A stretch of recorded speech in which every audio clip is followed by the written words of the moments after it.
네, 오늘 하나님께서 우리에게 주시는 말씀은 마태복음 3장 1절부터 12절까지 말씀입니다. 마태복음 3장 1절부터 12절까지 말씀 찾으셔서 함께 보겠습니다. 제가 읽습니다. 그 무렵에 세례자 요한이 나타나서 유대 광야에서 선포하여 말하기를 회개하여라 하늘나라가 가까이 왔다 하였다. 이 사람을 두고 예언자 이사야는 이렇게 말하였다. 광야에서 외치는 이의 소리가 있다. 너희는 주님의 길을 예비하고 그의 길을 곧게 하여라. 요한은 낙타 털 옷을 입고 허리에는 가죽띠를 띠었다.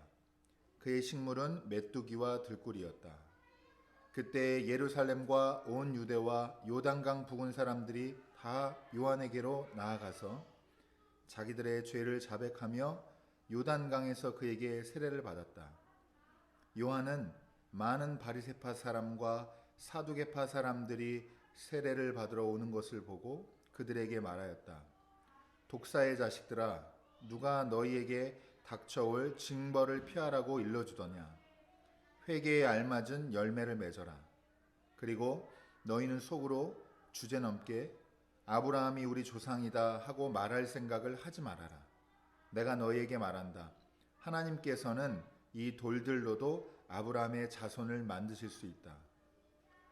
도끼를 이미 나무 뿌리에 갖다 놓았으니 좋은 열매를 맺지 않는 나무는 다 찍어서 불 속에 던지실 것이다. 나는 너희를 회개시키려고 물로 세례를 준다. 내 뒤에 오시는 분은 나보다 더 능력이 있는 분이시다. 나는 그의 신을 들고 다닐 자격조차 없다. 그는 너희에게 성령과 불로 세례를 주실 것이다.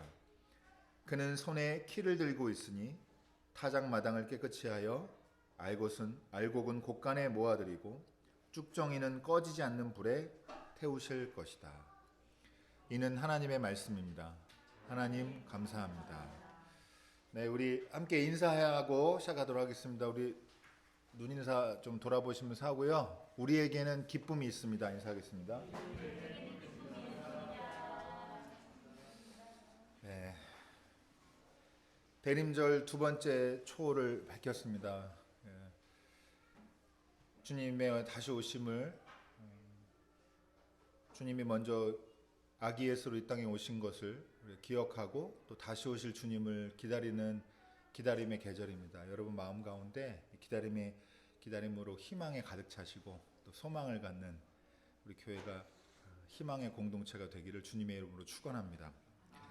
네, 오늘 마태복음 3장 1절부터 12절까지 말씀으로 대림절 둘째 주일 말씀 은혜를 함께 나누도록 하겠습니다. 구원으로 가는 길이라는 제목을 붙였는데요. 여러분 너무 익숙한 말씀이겠지만 오늘 새로운 은혜 또 여기서 발견하게 되시기를 바라고요. 세례자 요한이 등장합니다. 세례자 요한이 등장하는데 마태가 뭐라고 기록하고 있냐면 유대 광야에서 선포했다고 기록하고 있습니다. 세례자 요한의 정체성과 그가 선포하는 메시지의 의미를 가장 잘 설명하는 이 상징적인 단어가 바로 광야입니다. 광야. 그래서 광야의 의미에 대해서 잠깐 다시 한번 의미를 새겨보면 좋겠는데요. 광야는 유대인들한테 특별한 장소고 그리고 구약 성서를 우리 가지고 있는 우리 그리스도인들한테도 광야는 되게 특별한 장소입니다. 물론 여기서 저희를 비롯해서 광야를 직접 체험해 봤다거나 광야 생활을 해 봤다라고 하는 분은 아주 없거나 아니면 극소수이기 때문에 그게 어떤 느낌인지는 정확히 알 수는 없어도 말씀을 통해서 우리가 어떤 이미지를 가지고 있는데요. 이집트에서 애굽에서 종살이하던 이스라엘 백성들이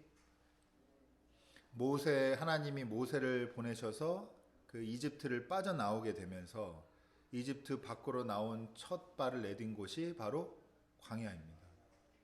약속의 땅으로 들어가기 전에 그곳에서 오랜 시간을 하나님께 순종하는 법을 배우기 위해서 광야 생활을 하게 되는데 이 광야라고 하는 이 느낌이 유대인들한테는 이스라엘 백성이 거쳤던 이 오랜 훈련의 장소인 광야로 연결이 되는 거겠죠.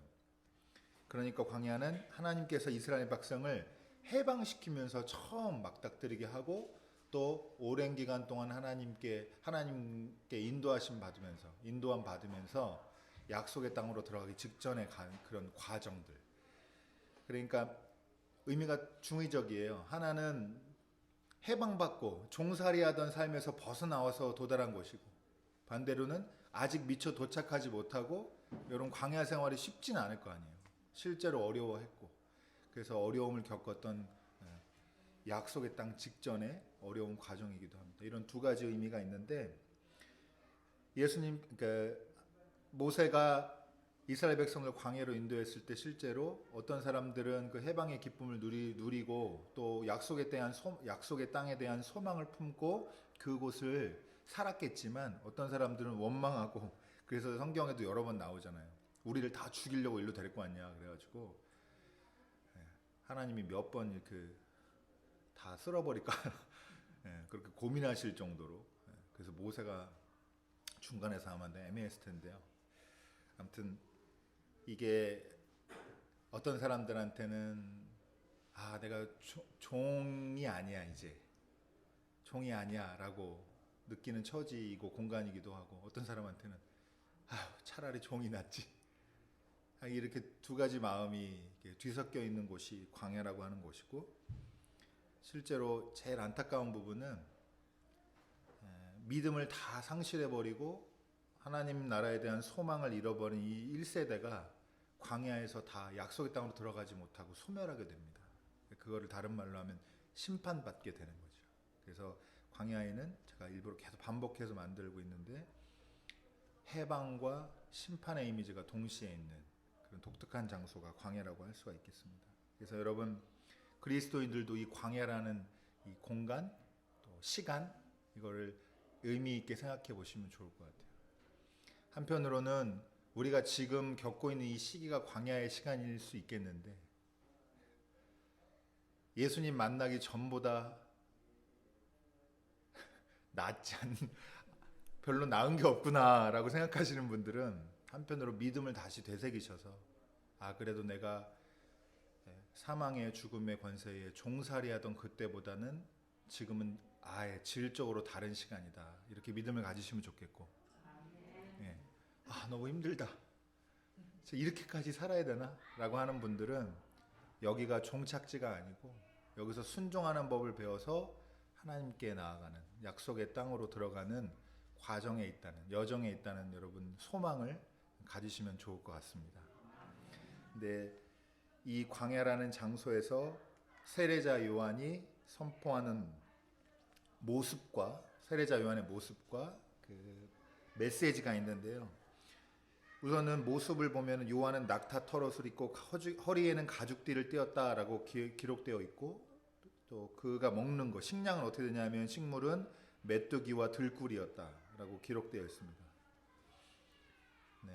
시대를 앞서가가지고 천연 들꿀과 좋은 의복이 아닌 거예요. 이게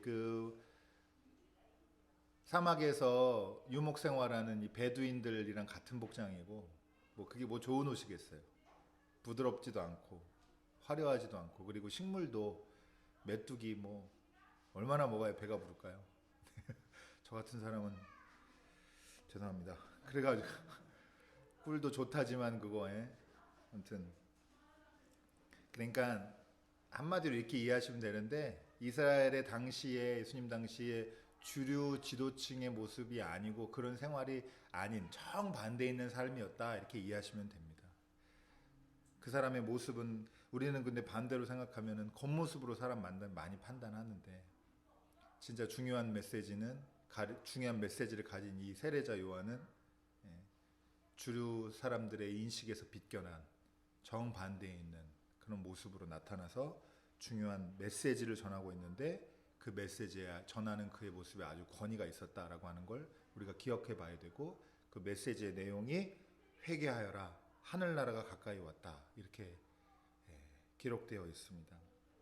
그는 겉모습으로 판단되는 사람이 아니고, 한편으로는 어떤 사람들한테는 그렇게 그 사람이 주류의 모습에서 비껴가 있는데 전하는 메시지는 아주 권위 있고 힘이 있는 그 모습에 독특함의 그 매력에 끌렸을 거예요. 그래서 많은 사람들이 그의 권위를 인정하고 와서 세례를 받았다고 기록되어 있고요. 여러분, 그래서 이 세례자 요한이 많은 사람들이 회를 자복하고 죄를 자복하고 회개하면 세례를 줬는데, 이 세례의 의미에 대해서 한번 생각해 볼 필요가 있습니다. 광야의 의미를 봤다면 이번엔 세례의 의미를 잠깐 살펴보겠는데요. 여러분, 이스라엘 백성들이 출애굽하면서 광야로 나왔다고 그랬는데 거친 데가 있어요. 거친 장소가 있습니다. 그게 어디죠? 홍해를 건넜어요. 홍해를 건넙니다. 여러분, 사실적인 의미보다도 아주 중요한 신학적인 또 의미적인 메시지가 거기에 있는 건데, 홍해를 건넜다는 것은, 바다를 건넜다는 것은, 이런 물을 건넜다는 것은 죽음에서 살아났다고 하는 의미가 있습니다. 여러분, 요새 뭐 아바타 2도 개봉하던데, 우리는 아가미가 없어가지고 물에서 숨을 못 쉬어요. 그쵸? 혹시 그런 특별한 능력 있으신 분 있으면 저한테만 살짝 귀뜸해 주십시오. 저는 진짜 물 잠수 오래 하는 거 너무 저한테 힘든 일이라, 강박이 있는 저한테는. 아무튼 그래서 물에 들어가면 숨을 못 쉬고 숨을 못 얻으면, 못 쉬면 죽는 거잖아요. 그런데 물 속에만 있는 게 아니라 물을 거쳐서 빠져나왔다라고 하는 이 전체적인 맥락이, 그래서 죽었다 살아났다 라고 하는 의미가 있는 겁니다. 그래서 우리가 세례를 진짜 좀 빡세게 하면 어떻게 해요? 우리야 이렇게 물 떨어뜨리지만 강에 가서 물에 담그고 이러는 데도 있단 말이죠. 이 비슷한 의미로, 비슷한 느낌으로, 맥락으로 세례가 행해지고 있는 겁니다. 우리는 세상에 대해서 죽고 다시 살았는데, 어디서 다시 살아요? 하나님 나라, 하나님의 통치 아래서 다시 삶을, 생명을 얻은 사람인 겁니다. 그래서 이런 이미지와 상징을 가지고 있는 이 세례를 통해서 세례자 요한이 자신이 하는 메시지, 자신이 그 정체성, 이런 거를 이제 드러내고 있습니다. 그리고 이제 여기서 중요한 거는요,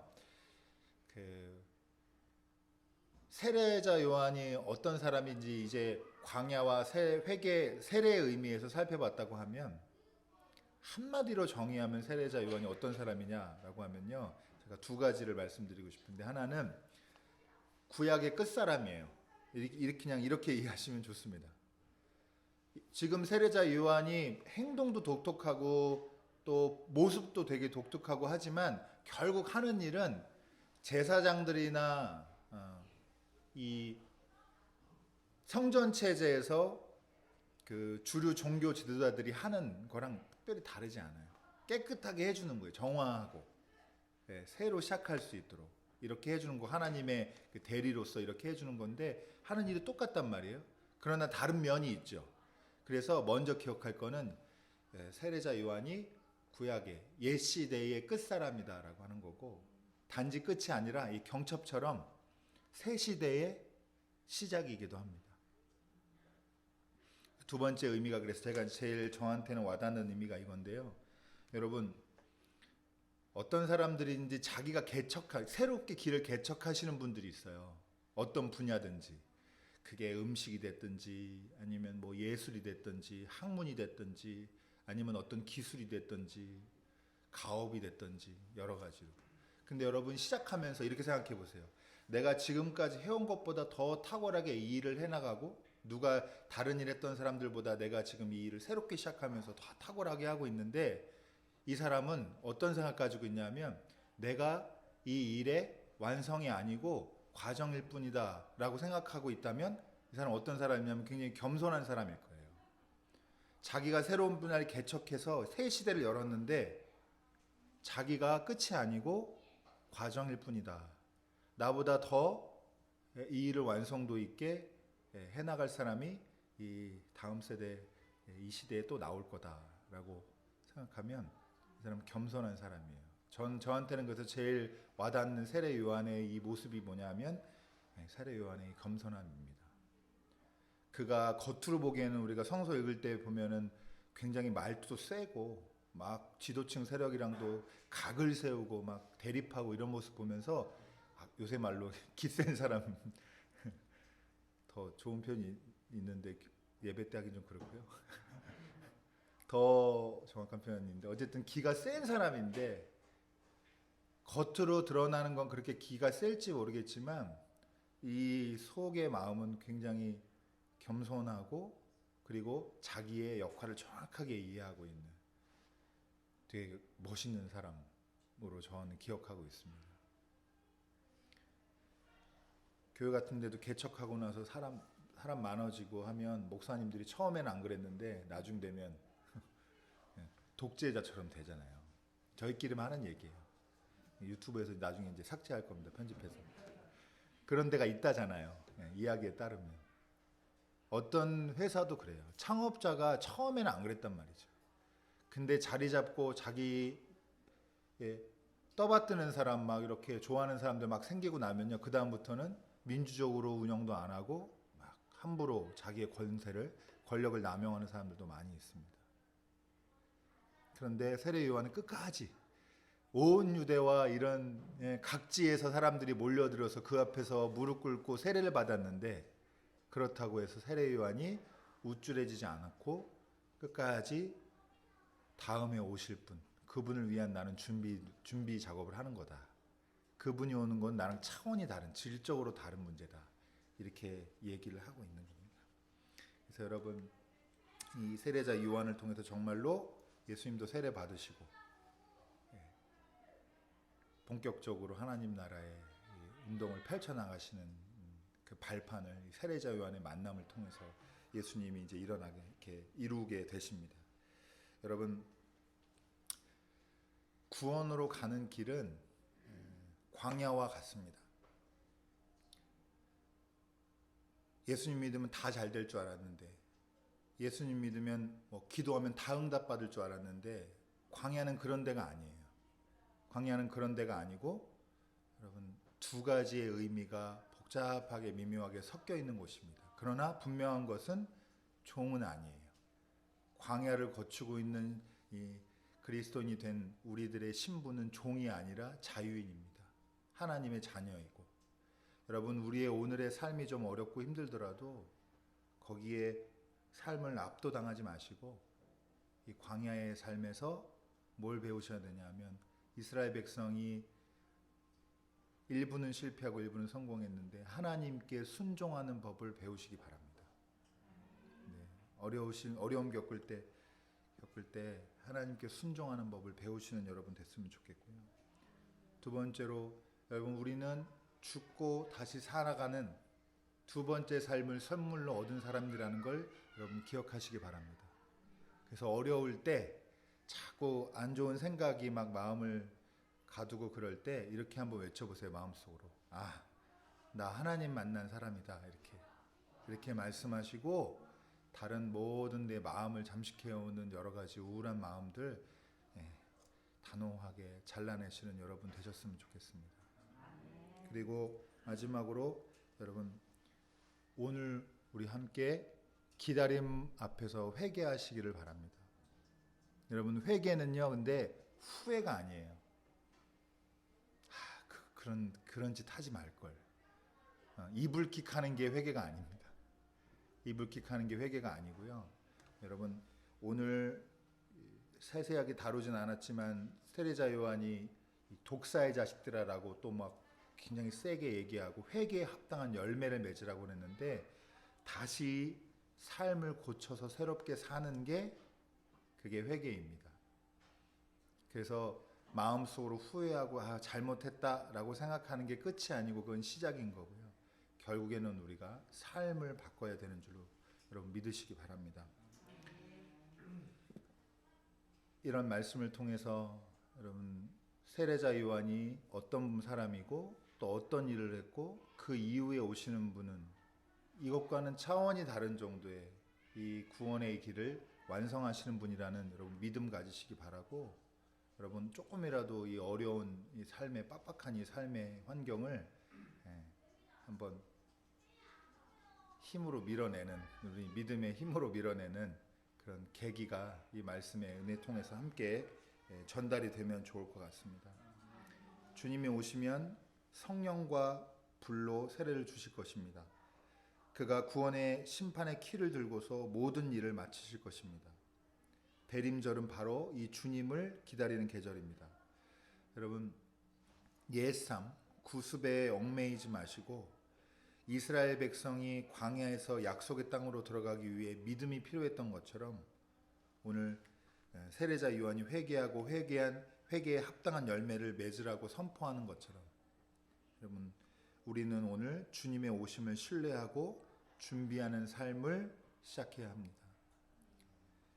우리는 심판을 향해 걷는 사람이 아니라 구원을 향해 걷는 사람입니다. 여러분, 지금 힘들더라도 우리가 가는 길은 구원으로 가는 길, 그 여정에 있는 줄 믿으시기 바랍니다. 오늘 그 길을 다시 그 길이 우리 앞에 열리기를 소망하고 여러분이 그런 믿음으로 한 주 또 잘 이겨내시기를 주님의 이름으로 축원합니다.